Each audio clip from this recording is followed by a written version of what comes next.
ligado com a gente, agora são 2h33 para você, uma ótima tarde, um ótimo sábado para você, dia 30 de outubro de 2021. E aqui a gente batendo um papo muito bacana no quadro que você com certeza está sempre nos ouvindo, né? Tereré com Saúde. E mais uma vez, Marcelão, agradecendo o Regional, né? Vamos agradecer o pessoal do Regional. Oh, meu Deus, obrigado, Regional. Um abraço, Regional.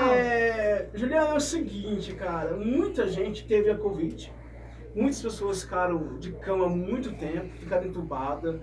E como que é isso, essa questão? Porque a pessoa está ali, está deitada, não pode sair do local. Não cria ferida, não dá ferida? Como que é trabalhado isso? Então, os hospitais que tinham a comissão de pele atuando no monitoramento de incidência de lesões, com o protocolo de prevenção de lesão por pressão, sendo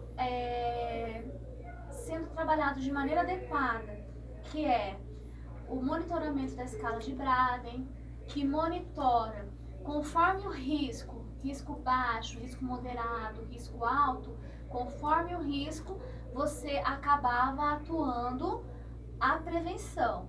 No caso dos pacientes do Covid, praticamente 100% era risco alto. Então, o que esses pacientes precisavam? Porque além de desenvolver a lesão inclassificável, ou então essas lesões acabavam evoluindo por conta do desbridamento para um estágio 3 ou 4, que é uma lesão gravíssima, esses pacientes desenvolviam uma lesão chamada lesão microvascular. Por quê? Por causa do Covid, que era o entupimento das veias lá no finalzinho. Então fazia aquelas escaras enormes. Então, quando existia uma comissão de pele atuante, esses pacientes já tinham um colchão de ar ou um colchão pneumático, tinha mudança de decúbito de 2 em 2 horas ou a cada 1 hora.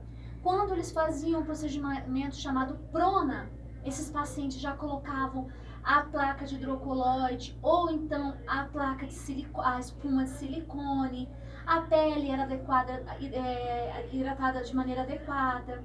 Quando desenvolvia uma lesão mais estágio 1 ou 2, que a gente fala que é uma lesão mais tranquila, já tratava.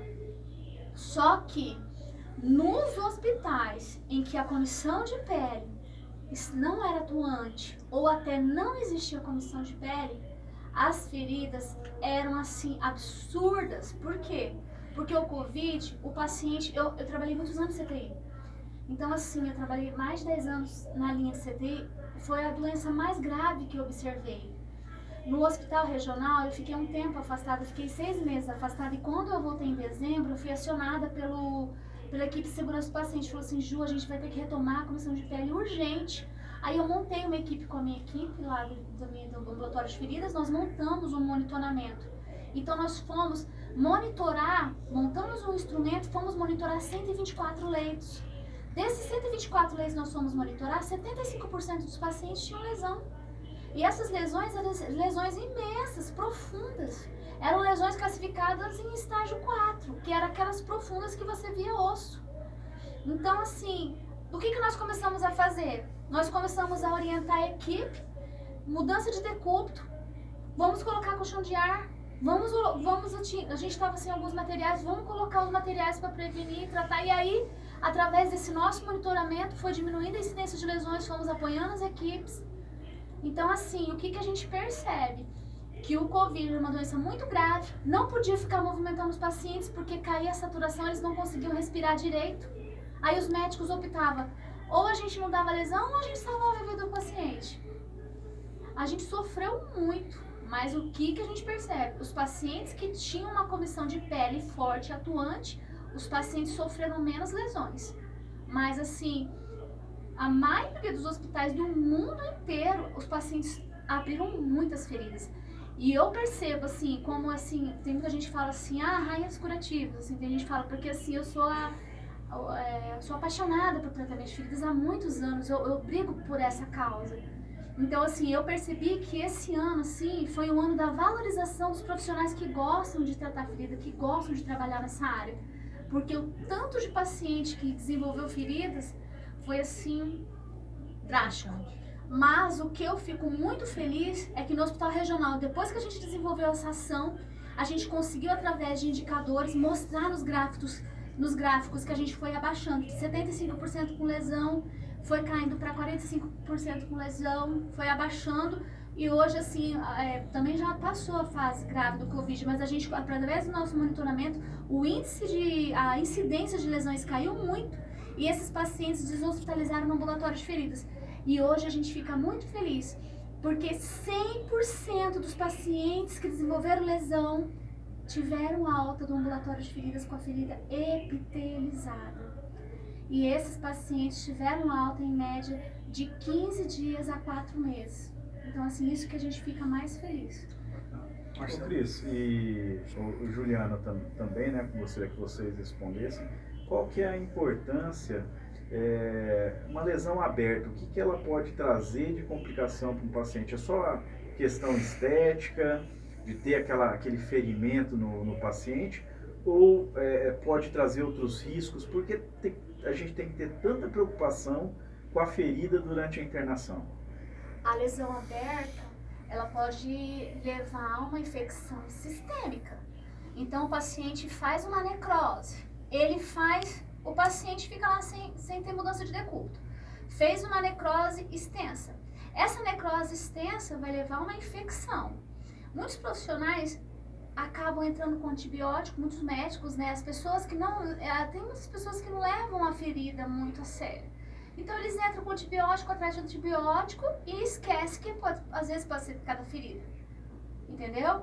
Aí depois que trata a ferida tem que desbridar e levar para o centro cirúrgico. Só que leva para o centro cirúrgico, tem que tratar aquela ferida. Tem que entrar com um produto adequado para manejar aquela ferida. A partir do momento que você trata aquela ferida, protege aquela ferida, aí você entra com o tratamento sistêmico, aí você entra com a parte respiratória do paciente, você estabiliza aquele paciente, protege aquela ferida, deshospitaliza aquele paciente, você cicatriza aquela ferida. A partir do momento que você trata aquela ferida, estabiliza o paciente, você consegue recuperar, cicatriza aquela ferida. Então, assim, faz 8 anos que eu tô ali no ambulatório de feridas, nós temos milhares de casos de sucesso com a minha equipe, assim, eu trabalho em outro hospital também, mesmo projeto. A gente, assim, fica muito feliz no trabalho e a gente não tem medo de tratar ferida. A gente não tem medo, assim, a gente só quer que as pessoas se conscientizem que a gente precisa prevenir e que dá pra tratar a ferida. A gente só precisa levar mais a sério a lesão por pressão, que a gente chama, que era antigamente chamava-se úlcera por pressão e hoje a gente chama de lesão por pressão nos hospitais. Juliana, qual que é a diferença entre tratar uma pessoa, tá, com uma ferida e tratar um diabético com uma ferida? Há muita diferença, não há diferença nenhuma? Como que é esse procedimento? Para quem tem diabetes, tem uma ferida, e para a pessoa que não tem diabetes, tem uma ferida. Vamos supor a mesma ferida. Qual que é a diferença do tratamento? A diferença é que uma pessoa sem diabetes, a ferida cicatriza mais rápido. Só que uma pessoa com diabetes, a gente vai ter que fazer consulta de enfermagem, consulta médica, do mesmo jeito da pessoa que não tem diabetes. Só que a pessoa diabética, a gente vai ter que estabilizar a glicemia dela. Os 2 pacientes com ferida, nós vamos ter que fazer a consulta médica de enfermagem, nós vamos ter que analisar todas as suas necessidades biopsicossocial, a gente vai ter que fazer o atendimento de maneira holística. Estabilizou o sem diabetes, estabilizou o diabético, vamos tratar.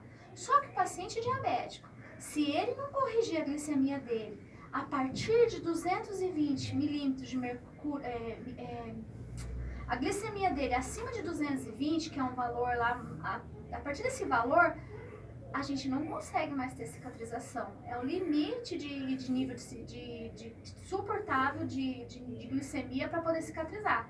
Se o paciente não corrigir a glicemia dele, não tomar o remédio adequado, não corrigir com a insulina de maneira adequada, não corrigir a alimentação, a cicatrização, ela demora. Então a gente observa isso. O paciente que não tem diabetes cicatriza mais rápido, mas se esse paciente também não cuidar, se fuma muito, bebe muito, come de maneira inadequada, não faz o repouso adequado, também demora. O diabético, se ele controla os índices glicêmicos dele, faz uma alimentação adequada, ele pode cicatrizar até no mesmo tempo de um paciente não diabético. Gente, vamos entrar tratando, a gente vai entrar no penúltimo bloco. Legal, estamos de volta pra você ligado com a gente. Muito obrigado pra você, uma ótima super tarde. Mas tá salvo lá. 12h47, daqui a pouco temos aí a Lolo, daqui a pouco tem muita entrevista ainda, bate-papo, e você é o nosso convidado especial. Voltando, Juliana, com relação a essas questões do diabético, que eu acho que o Jota levantou de uma forma muito importante, a pergunta vai para vocês duas, né? Se alguma das duas puder responder, o porquê, o que a gente tem que aconselhar os diabéticos na vida cotidiana, né? Qual que seria a principal dica para prevenção de feridas? A Cris Marques. Eu vou falar aqui, hein, uma das coisas, ó, o Bueno que já me deu ali até uma lembrança, né? Fazer exercício físico, hein? Qualquer coisa que seja assim mínima, né? A gente fala assim, não precisa ir lá malhar, ir pra academia e fazer exercícios assim de forma pesada, nem nada disso. Não é virar um fisiculturista, não. Mas é pelo menos fazer uma caminhada de 30 minutos. Acho que isso é muito importante. Às vezes a pessoa que tem diabetes, ela se vitimiza muito. A gente observa, né, Ju, quando a gente pega dentro do ambiente hospitalar, muitos pacientes com portadores de diabetes que pensam assim que a vida ali acabou, aí a gente sabe que já existe uma alteração hormonal, esse paciente ele apresenta sim uma leve depressão, isso é decorrente da própria doença, e muitas vezes esse paciente ele chega tão desanimado, né, tão depressivo até mesmo, que ele não tem ânimo de fazer um cuidado com a sua alimentação, de ir para fazer atrás, né, de algum exercício físico, né, que seja fazer uma caminhada, chama a vizinha, né, e fala, vamos dar umas voltas aí pelo bairro e anda um pouco ali, vai num parque. Hoje a gente tem uma cidade repleta de parques, né, em várias regiões aí da cidade, então a gente tem essa possibilidade, né, 30 minutos de exercício, cuidado com a sua alimentação, eu acredito que isso é o principal, é ter observação, olhar para si mesmo, ter amor por si mesmo, ter cuidado consigo, com seus familiares, né, para que tenham cuidado através da sua oferta mesmo alimentar, né, observar aquele alimento e falar, poxa, será que vale a pena eu comer esse doce? Será que eu preciso disso? Eu posso isso? A gente sabe que quando a gente fala de diminuir, de mudar hábitos, é algo muito complexo, né? Porque a mudança de hábito, ela não vem assim de uma hora para outra. Então, a gente hoje, na saúde, a gente trabalha muito a minimização de riscos. Então, se, por exemplo,